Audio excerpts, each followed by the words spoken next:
నమస్తే, welcome to our channel. నేను పద్మిని. ప్రస్తుతంతో పాటు neuro psychological therapist, astrologer and numerologist Madhavi గారు ఉన్నారు. మాట్లాడదాం. నమస్తే మాధవి గారు. నమస్తే పద్మిని. అండ్ ఫైనల్లీ రేవతి నక్షత్రం.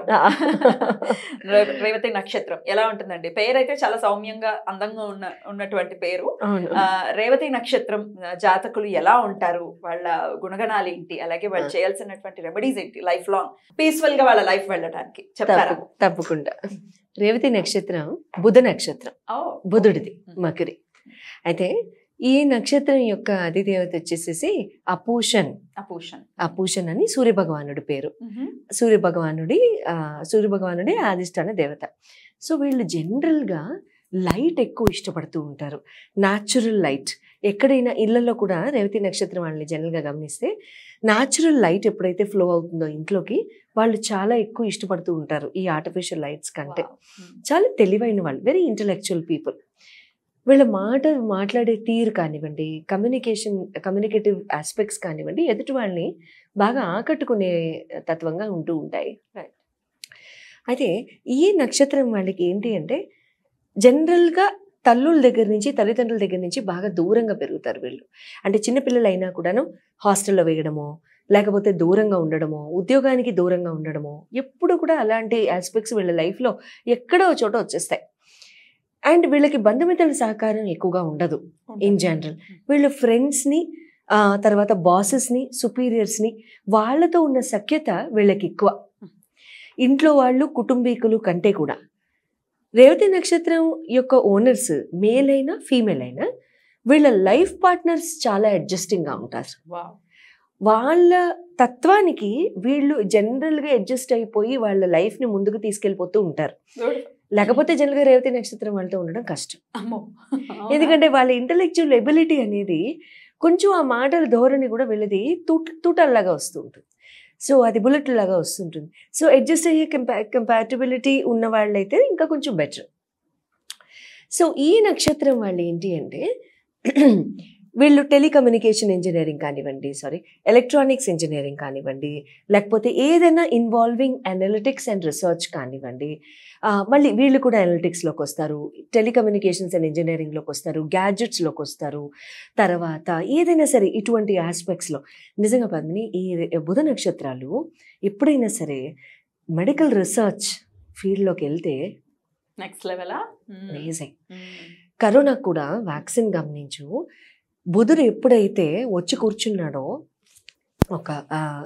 అప్పుడు మాత్రమే ఆ పర్టిక్యులర్ వ్యాక్సిన్ యొక్క డెవలప్మెంట్ చాలా స్పీడప్ అయిపోయింది విత్ ఇన్ 5 days. సో వీళ్ళు ఏదైనా సరే అనలిటిక్స్, ఈ బుధ నక్షత్రాలు ఎప్పుడు కూడా మెడిసిన్లోకి వెళ్ళడానికి ట్రై చేయండి. బుధ నక్షత్రాలు అందరూ చాలా బాగుంటుంది, ఎందుకంటే మీరు చేసే అనాలిసిస్ ఎవరు చేయలేరు. సో ఆ రకంగా వీళ్ళకి బ్యూటిఫుల్గా ఉంటుంది. రైట్. అయితే వీళ్ళ చాట్స్ ప్రకారమే ఏదైనా ఉంటుంది, వాళ్ళ బర్త్ చాట్ లో ఎక్కడెక్కడ ఏ గ్రహాలు ఉన్నాయి అనే దాన్ని బట్టి ఉంటుంది. అయితే వీళ్ళకి చంద్రుడితో ఏమైనా ఇబ్బందులు ఉంటాయా? చంద్రుడితో ఇబ్బంది అంటే ఇన్ జనరల్ ఉండవా? ఇన్ జనరల్ ఉండవు. చంద్రుడికి మరి బుధుడికి పడదు అని అంటూ లేదు, న్యూట్రాలిటీ, పర్వాలేదు, ఓకే, ఏమి అంత పెద్ద ప్రాబ్లమ్స్ అంటూ ఏమి ఉండవు. మళ్ళీ ఇట్ డిపెండ్స్ ఈ పెద్ద పెద్ద గ్రహస్థితులు ఎలా ఉన్నాయి అని. మళ్ళీ ఆ టైంలో గనక వీళ్ళకి ఎక్కడా కూడా శని ప్రభావం లేకుండా గురువు గారి బలం అండాదండ ఉండి రాహుకేతువులు కూడా సరిగ్గా ప్లేస్ అయి ఉంటే మిగతా అన్ని బాగానే ఉంటుంది. ఎందుకంటే మేజర్ టైం ఒక పర్టిక్యులర్ సిగ్నిఫికెంట్ పీరియడ్ కోసం ఈ స్టేబుల్ గా ఉండే ప్లానెట్స్ ఈ నలుగురే కదా. మిగతా వాళ్ళందరూ 20 రోజులు, 24 రోజులు, 2.5, 30 మారిపోతూ ఉంటారు. సో మేజర్ గా ప్రొఫౌండ్ ఇన్ఫ్లుయెన్స్ ఉండేది ఈ నలుగురిదే. Correct, right. అయితే నేను అడగాలి అనుకున్నది ఏంటి అంటే, ఒకవేళ చాట్ లో బాగాలేదు అనుకుంటే గురువు గారి బలం ఉంటే గనక ఎలాంటి పరిస్థితుల్లోనూ శని వచ్చినా చంద్రుడు వచ్చినా బాగానే ఉంటుంది వీళ్ళకి. గురుగారి బలం ఒక్కటే కాదు పద్మిని, ఇన్ జనరల్ మళ్ళీ దశలన్నీ బాగుండి, జరుగుతున్న దశలు బాగుండి, పాయింట్ నెంబర్ 1. పాయింట్ నెంబర్ 2, ఈ నలుగురు సరిగ్గా ప్లేస్ అయి ఉన్నాయి. ఇప్పుడు చూడు, దశలు బాగున్నాయి, ఎక్కడ ఏ ప్రాబ్లం లేదు, అంతా బాగానే ఉంది. రాహు అష్టమంలో కూర్చున్నారు, అండ్ అప్పుడు గోచార రీత్యా కూడా రాహు అష్టమంలో ఉన్నారు అనుకోండి. అండ్ కర్మరీత్యా మన కర్మలు కూడా మనకి తెలిసి తెలియక కొన్ని తప్పులు చేసేసాము. రాహు కూడా అష్టమంలో ఉన్నారు, లేదా కేతు అష్టమంలో ఉన్నారు, లేదా శని చూపు ఉంది రాశి మీదనో లగ్నం మీదనో, ఎక్కడో ప్రాబ్లమ్స్ ఉన్నాయి, అంతే. మరి ఇట్లాంటి ప్రాబ్లమ్స్ వచ్చినప్పుడు ఎలాంటి రెమెడీస్ ని ఫాలో చేయాలి? వీళ్ళు ఇన్ జనరల్ గణపతి ఆరాధన హరీంద్ర గణపతి గ్రీన్ కలర్ లో ఉంటారు. లేకపోతే సంకటహార చతుర్థి ఎప్పుడు నియమబద్ధంగా చక్కగా ప్రతి నెల చేసుకోగలిగితే మంచిది. లేదు సంకటహార గణపతి వ్రతం మేము ప్రతి నెల చేసుకోలేము అనుకున్న వాళ్ళు సంకటహార గణపతి స్తోత్రాన్నైనా ప్రతిరోజు చదువుకునే ఆ పర్టికులర్ డిసిప్లిన్ అనేది పెట్టేసుకోండి. చాలా చిన్నది, ఒక్క నిమిషం పడుతుంది చదువు అంతే. ఒక్కసారి చదివితే చాలు. తర్వాత వినాయకుడి ఆలయాలు ఎక్కువగా దర్శించండి. ఈ నక్షత్రం వాళ్ళకి ఏంటంటే పద్మిని ఇంకొక చిన్న లోపం కూడా ఉంటుంది. వీళ్ళకి ఏంటంటే దైవ భక్తి కొంతమందికి మాత్రమే ఉంటుంది, కొంతమందికి ఉండదు. దేవుడు లేడు అని అంటారా? దేవుడు లేడని అనరు, దేవుడు నమ్ముతారు. కానీ దేవాలయాలకి వెళ్ళడము నిత్యం అదొక ప్రక్రియలాగా ఒక డిసిప్లిన్ ఉండడం అనేది జరగదు. అటువంటివి చేసినప్పుడు లైఫ్ లో ప్రాబ్లమ్స్ వచ్చినప్పుడు ఎటు దిక్కుని తిరుగుతాం హెల్ప్ కోసం. అక్కడ మళ్ళీ మీకు అక్కడ లైఫ్లో స్తంభన అనేది మీకు ఉంటుంది. సో అది అలా లేకుండా చక్కగా దైవభక్తిలో కూడా ఒక డిసిప్లిన్ వేలోనే వెళ్తూ ఉండండి. ఈ రేవతి నక్షత్రం వాళ్ళు మగవారయ్యి వాళ్ళ ఆడవాళ్ళు కనుక పూజలు చేస్తున్నట్లయితే 5 ఇత్తడి దీపాలు తీసుకోండి. ఇత్తడి చిన్నవైనా పర్వాలేదు.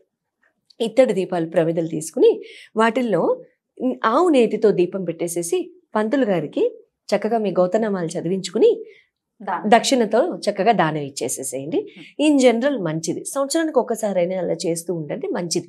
అండ్ ముఖ్యంగా మీకు దశలు అవి బాగా లేనప్పుడు మీ ఆస్ట్రాలజర్స్ ఎప్పుడైనా చెప్పి ఉంటే మీకు ఇప్పుడు ప్రస్తుతానికి టైం బాగుండలేదని ఇది చక్క చేసుకోవచ్చు, ఇబ్బంది లేదు.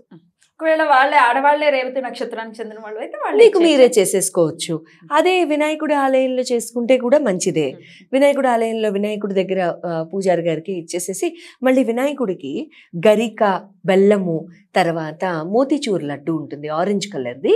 మన బూందీ లడ్డు పెట్టకూడదండి, మోతీచూర్ లడ్డు ఆరెంజ్ కలర్దే అదే పెట్టాలి. అది అంటేనే ఆయనకి చాలా ఇష్టం. మోదకులు చేసుకునే మీకు ఇష్టం వచ్చు అనుకుంటే అదైనా మీరు చేసుకోవచ్చు. ఉండ్రాళ్ళు కూడా ఇష్టపడతాడుగా, ఉండ్రాళ్ళు కూడా చేసుకోవచ్చు. స్వీట్ అయితే ఇంకా బెటర్ ఈ కేసులో. ఓకేనండి. అయితే వీళ్ళు అవాయిడ్ చేయాల్సిన కలర్స్, వేసుకోవాల్సిన కలర్స్ ఏంటి?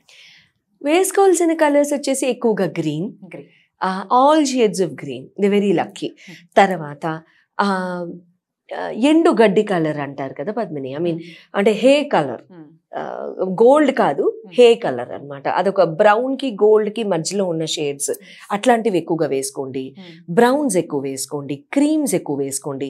ఎల్లోస్ అవాయిడ్ చేయండి, ఎల్లోస్, గోల్డ్స్, తర్వాత బ్లాక్, గ్రే, స్మోక్. వైట్ వేసుకోవచ్చు, ఎనీ లైట్ కలర్స్ వేసుకోవచ్చు. ఈ డార్క్ కలర్స్ లో ఈ స్మోకీ షేడ్స్, బ్లాక్స్, గ్రేస్ ఇలాంటివి అవాయిడ్ చేస్తూ ఉంటే. బ్లూస్ పర్వాలేదు, స్పేరింగ్ గా వేసుకోవచ్చు, పర్వాలేదు. రైట్ అండి. ముఖ్యమైన పనులు ఏ రోజున చేస్తే వీళ్ళకి కలిసి వస్తుందండి? బుధవారం, బై ఆల్ మీన్స్ బుధవారం రోజు, శనివారం రోజు చాలా చాలా లక్కీగా వీళ్ళు చక్కగా చేసుకోగలుగుతారు. ఎందుకంటే బుధుడు విష్ణువు భక్తి కూడా చాలా చక్కగా ఉంటుంది ఆయనకి.